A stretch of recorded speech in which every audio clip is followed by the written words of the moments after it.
Shalom, saudara dalam Tuhan, puji nama Tuhan, jumpa lagi dengan saya di kesempatan yang baik ini. Kiranya damai sejahtera daripada Tuhan Yesus Kristus melimpah bagi kita semua.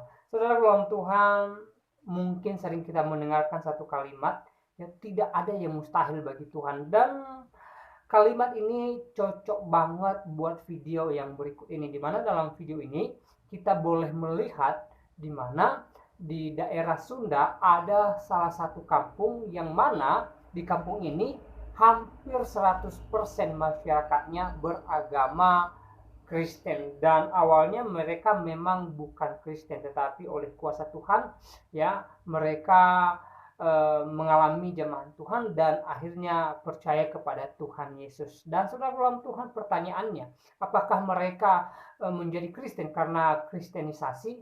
Mari kita simak jawabannya di video berikut ini. Tidak ada istilahnya kristenisasi, tidak ada di sini. Tidak ada ya Pak ya? Pendatang atau warga asli? Warga asli. Nah Bapak waktu mau masuk Kristen itu diiming-imingi super mie atau beras nggak kan? Katanya beritanya kayak gitu tuh. Enggak. Emang keinginan pribadi? Iya, enggak diiming-iming, misalkan dibantu oleh orang Kristen bisa supaya masuk Kristen, enggak. Punten Bu, ini yang pendetanya di mana ya tinggalnya ya? Ada di belakang. Oh di belakang. Sini kampungnya semua Kristen Bu? Ya, Oh nggak ada Muslim sama sekali? ada. Ada, tapi kebanyakan Kristen ya? Tapi masjid di area sini juga ada masjid? Oh ada ya, berarti hidup berdampingan ya Mbak ya? Oke, makasih. Oke guys, ini dia gerejanya ya, bangunannya autentik Belanda banget. Shalom Pak. Shalom. Ini Pak pendetanya bukan ya? Bukan, saya majelisnya. Oh sejarahnya, kenapa di sini sebut kampung Kristen gitu Pak? Ya, berawal dari Sending ya. Sending datang ke sini. Sending itu siapa? Sending itu pengabar Injil dari negeri Belanda. Nah, memboyong masyarakat dari Cikembar asalnya, lalu dibawa ke sini untuk pengungsian secara secara massal gitu ya. Nah, lalu mendirikanlah gereja di sini. Orang-orang Kristen dibawa ke sini gitu ceritanya ya. dibawa ke Terus sini. kenapa jadi bertambah banyak Pak ceritanya di sini gimana? Mereka ikut dengan keluarganya. Oh, karena mungkin punya anak, punya cucu, jadi banyak banget gerejanya di sini penduduknya. Mbak Cianjur kemarin, apakah kampung ini ada kerusakan nggak? Cuma 2 rumah kerusakan kecil. Halo, siapa ini? Albert, Mas. calon pendeta. Oh, calon pendeta. Pendeta di sini. Oke. Pendetanya aja ganteng ini. Nah, ini juga ada kayak ruang gini nih. Ini apa nih? Ini aula ya? Oh, ini gede sekali, Tapi Pak. aula selama COVID berlangsung, aula ini menjadi Gereja. gereja teratur jarak. Tidak ada istilahnya kristenisasi, tidak ada di Tidak sini. ada ya Pak Tidak ya? ada. Saya nggak pernah maksa untuk menjadi Kristen ya Pak ya? Tidak pernah. Di sini tidak sama sekali kita Memaksa Islam untuk menjadi Kristen Tidak gitu sama enggak sekali. ya Pak ya? Bahkan kita sendiri kan memberikan peluang kepada artinya berkembangnya agama Islam di Nggak sini apa-apa. pun nggak apa-apa, nggak ada masalah. Baik. Kita masing-masing, kita negara Pancasila. Sekali lagi saya mau katakan, negara Pancasila itu memang mempunyai hak yang sama untuk beribadah. Untuk memilih juga terserah Untuk orangnya ngambil. masing-masing. Atas gerejanya bisa berapa orang nih Pak? Ini masuk di angka 400. Jemaatnya ada segitu? lebih. Wow, luar biasa. Karena diiming kekayaan.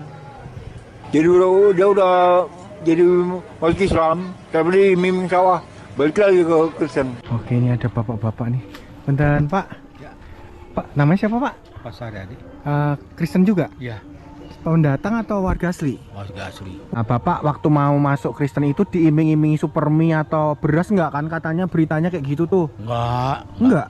Emang keinginan pribadi? Iya, enggak diiming-iming, misalkan dibantu oleh orang Kristen bisa supaya masuk Kristen, enggak. Oke deh, kita mampir ke warung sini. Ini warung apa-apa ini? Ini sih.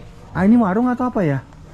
Ini mah warung gereja buat hiburan aja, Pak. Oh, warung gereja buat hiburan. Oh, namanya siapa Pak? Pak Yudidoyo. Pak Yudi Pak Stefano.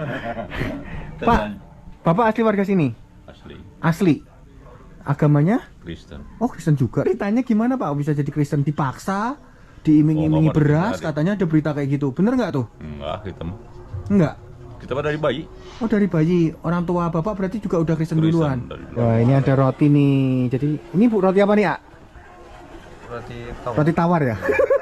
Nggak pakai coklat? Enggak. Ini biasanya kalau orang Kristen, biasanya kalau minggu pertama dia ada perjamuan kudus ya. Mas, di sini yang paling cantik ada nggak? Banyak, semua cantik di sini. Oh, semua cantik? Iya. Wah, berat ini. Ada yang jelek. Yang mana Mas rumahnya yang paling cantik? Mau aku interview. Sini Semuanya banyak. cantik. Ya udah deh, Banyak aku yang coba cantik-cantik. muter dulu dari sini. Bu, kalau Kampung Palalangon ini sampai seberapa jauh lagi? Kalau ke sana berapa jauh lagi? Ada setengah kilo ya? Kalau yang belok kiri sini berapa jauh Kilo lagi? sana. 1 kilo. Luas juga ya? Luas. Bapak selama di sini ada pemaksaan atau iming-iming beras buat masuk Kristen nggak? Nggak ada. Emang dari kecil. Bapak Kristen tapi? Iya. Oh iya. Guys, kita tanya tukang angkot ya. Pak, Pak ini angkotnya mau kemana Pak? Mau ke gereja. Oh mau ke gereja. Lu ini agamanya Kristen juga? Iya. Kristen sejak lahir atau Sejak lahir. warga asli sini ya? Iya. Kita ketemu Teteh. Namanya siapa Teh? Ririn, Ririn. Oh ya. Teteh asli orang sini bukan? bukan. Pendatang juga? Ya, saya dari Sulawesi, Heeh. suku Toraja. Toraja. Iya. Kenapa bisa sampai sini Teh? Karena orang tua nikah sama orang sini, terus saya pindah juga ke sini. Oke. Udah berapa tahun tinggal di sini? 6 tahun. 6 tahun. Iya. Oke, gitu aja Kalau ya. Palalangon ini disebut kampung Kristen Kenapa? karena di sini lebih banyak Kristen. Tapi kalau udah lewat dari Palalangon, misalnya di kampung sebelah kan itu namanya Calincing. Nah itu kebanyakan Udah Muslim di situ. Muslim. Di kampung sebelah sini juga kebanyakan Muslim, tapi masih berbaur sama Kristen. Kalau di sini nggak ada muslimnya? Kalau Palalangon ada Muslimnya, tapi lebih banyak yang non Muslim. Oke, makasih ya Kak. Ini kita ketemu Mas. Mas, kalau di sini azan ada ya? Kedengeran ya? azan Ini kebetulan. udah mau jam 6 ya? Kebetulan masjidnya masih sebelah sana Kak, besar juga. Kakaknya mau sholat? Enggak sih, Mas. Anda itu yang datang ke sini. Oke, kalau dari sekilas, jadi GKP Jemaat Palalangon ini peninggalan zaman Belanda. Mm-mm. Malahan ada lonceng kita yang besar di sini. Ada Itu lonceng teng-teng gitu? Iya, teng-teng itu peninggalan Belanda, masih peninggalan Belanda. Terus? Itu. Nah dari sana, Warga sini udah ada dulu belum? warga sini udah ada. Tapi muslim semua? Enggak, Kristen. Loh, warga sini juga aslinya Kristen? Kristen. Bukan muslim disuruh jadi Kristen enggak? Enggak. Oh, berarti waktu bule datang ke sini itu warga sini juga udah Kristen ya? Warga sini udah Kristen, Pak. Dari lahirnya. Oke guys, ini jam 6. Tuh di sini terdengar azan maghrib ya. Tuh, jadi sebenarnya di sini tuh adem-adem aja. Jadi kalau kalian dengar berita tentang yang kristenisasi segala macam itu jangan dipercaya. Saudara dalam Tuhan, itu cuplikan videonya. Kita boleh melihat di video tadi ya, dimana salah satu kampung di daerah Sunda ya, warganya hampir 100% Kristen, dan mereka mengatakan bahwa dulunya mereka bukan Kristen, tetapi oleh karena ada seorang penginjil yang datang ke tempat itu yang membawa kabar keselamatan, memberitakan firman Tuhan, dan akhirnya dengan jamahan Tuhan ya, mereka memberikan diri dibaptis dan menjadi orang percaya kepada Tuhan Yesus dan disebut Kristen. Dan saudara dalam Tuhan, apakah mereka menjadi Kristen karena kristenisasi? Dari video tadi kita boleh simak jawabannya bahwa bukan, saudara dalam Tuhan ya, tetapi mereka sendiri yang berinisiatif memilih mengikut Tuhan Yesus. Dan saudara dalam Tuhan, saya katakan bahwa semua ini karena anugerah Tuhan, semua karena pertolongan Tuhan, dan seperti yang saya bilang di awal bahwa tidak ada yang mustahil bagi Tuhan. Di video tadi boleh kita melihat kuasa Tuhan yang dahsyat. Ya mungkin secara manusia hal yang terjadi di kampung ini yang mustahil ya. Bagaimana mereka bisa menjadi seorang Kristen padahal awalnya mereka bukan orang percaya kepada Yesus, tetapi ya oleh kuasa Tuhanlah yang membuat mereka percaya kepada Tuhan Yesus. Atau kalau kita katakan, kan ada seorang penginjil yang datang ke tempat itu. Memang iya, benar adanya. Tapi itu pun ya, penginjil kalau tidak disertai oleh kuasa Tuhan ya sia-sia adanya. Tapi seorang penginjil yang datang di tempat itu dipakai Tuhan dengan luar biasa, sehingga melalui penginjil inilah ya Tuhan menyatakan kuasanya, dan hasilnya banyak orang yang percaya kepada Tuhan Yesus. Saudara dalam Tuhan, dari sinilah kita boleh melihat bahwa betapa dahsyatnya kuasa Tuhan ketika Tuhan bekerja ya. Tidak ada yang mustahil bagi Tuhan, dan tidak seorang pun yang bisa membatasi kuasa Tuhan.